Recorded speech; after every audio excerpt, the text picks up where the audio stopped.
લક્ષ્ય ન્યૂઝ, એક નજર, એક લક્ષ્ય. સુરેન્દ્રનગર દીનદયાળ હોલ ખાતે તળપદા કોળી સમાજના તેજસ્વી તાલાવના સન્માન સમારોહ યોજાયો. સન્માન સમારોહ કાર્યક્રમમાં કુંવરજીભાઈ બાવળિયા તેમજ પૂર્વ સાંસદ સોમાભાઈ પટેલ અને રાજ્યસભાના પૂર્વ સાંસદ શંકર વેગડ રહ્યા ઉપસ્થિત. સુરેન્દ્રનગર દીનદયાળ હોલ ખાતે તળપદા કોળી સમાજ સુરેન્દ્રનગર દ્વારા આયોજિત વિદ્યાર્થીઓનો સન્માન સમારોહ યોજાયો હતો, જેમાં કુલ 400થી વધારે અલગ અલગ લોકોના સન્માન કરવામાં આવ્યા હતા. સન્માન સમારોહ કાર્યક્રમમાં કોળી સમાજના આગેવાન અને રાજ્યના કેબિનેટ મંત્રી કુંવરજીભાઈ બાવળિયા તેમજ કોઠારિયા રામ રણુજા આશ્રમના મહંત લાભુગીરી બાપુ તેમજ પૂર્વ સાંસદ સોમાભાઈ પટેલ, શંકર વેગડ સહિત કોળી સમાજના આગેવાનો ઉપસ્થિત રહ્યા હતા. સુરેન્દ્રનગર શહેરના અને આજુબાજુમાંથી તળપદા કોળી સમાજના શ્રેષ્ઠીઓની આ ઉપસ્થિતિમાં જે વિદ્યાર્થીઓ 1 થી 3 ક્રમ પ્રાપ્ત કર્યા હતા તેઓને શિલ્ડ, પ્રમાણપત્ર અને મોમેન્ટો આપી સન્માનિત કરવામાં આવ્યા હતા. તેમજ ક્લાસ 1 અને ક્લાસ 2ના અધિકારીઓ અને કર્મચારીઓને સન્માનિત કરવામાં આવ્યા હતા.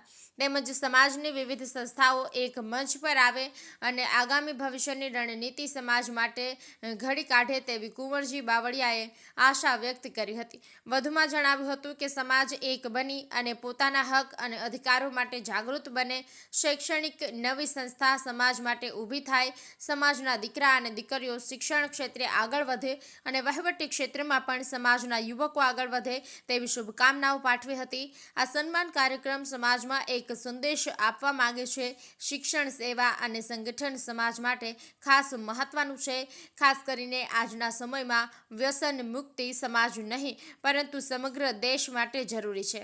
તે માટેની પણ અપીલ ઉપસ્થિત મહાનુભાવો તેમજ આગેવાનો દ્વારા કરવામાં આવી હતી. સાથે શિક્ષણનું મહત્વ વિશેની વાત પણ કરવામાં આવી હતી.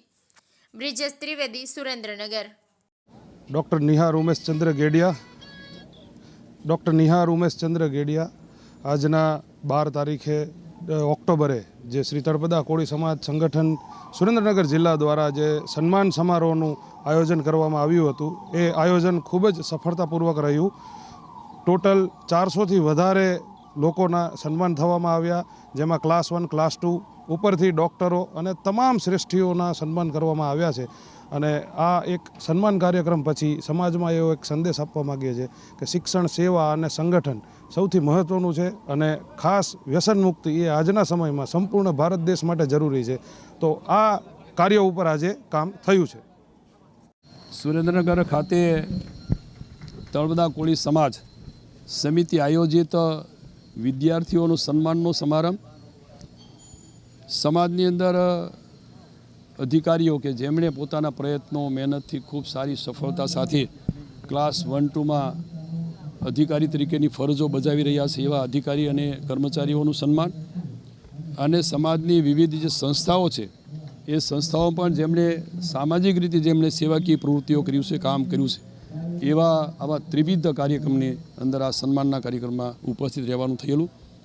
અહીંયા જે ખાસ કરીને આયોજકો અને આ સુરેન્દ્રનગર શહેરના અને આજુબાજુમાંથી અમારા સમાજના સૌ શ્રેષ્ઠીઓની ઉપસ્થિતિમાં જે વિદ્યાર્થીઓ 1 થી 3 ક્રમ પ્રાપ્ત કર્યા હતા એમને વિવિધ શિલ્ડ અને પ્રમાણપત્ર આપીને સન્માનિત કરવામાં આવ્યા. સાથે આજના કાર્યક્રમમાં જે ક્લાસ 1, 2 અથવા તો અધિકારી તરીકે કામ કરી રહ્યા છે એમને સન્માન કરવા જઈ રહ્યા છે. અને એ જ રીતે આવતા દિવસોમાં સમાજની બધી જે વિવિધ સંસ્થાઓ છે એ સંસ્થાઓ એક મંચ ઉપર આવે, સાથે બેસીને સમાજની આગામી ભવિષ્યની રણનીતિ ઘડી કાઢે અને ભવિષ્યમાં સમાજને આપણે શિક્ષિત બને, આર્થિક સદ્ધર બને અને સામાજિક રીતે એક બનીને પોતાના હક અને અધિકારો માટે જાગૃત બને અને સાથે સાથે શિક્ષણની નવી સંસ્થા કે વગેરે ઊભી થાય અને દીકરા દીકરીઓ શિક્ષણ ક્ષેત્રે ખૂબ આગળ વધે. સાથે સાથે વહીવટી ક્ષેત્રની અંદર પણ આ જે દીકરા દીકરીઓ આગળ વધીને શિક્ષણ લઈ રહ્યા છે, સ્પર્ધાત્મક પરીક્ષાઓની સાથે વહીવટી ક્ષેત્રમાં પણ કાંઈક હિસ્સેદાર બને એ અંગેની અહીંયા ચર્ચાઓ કરવામાં આવી.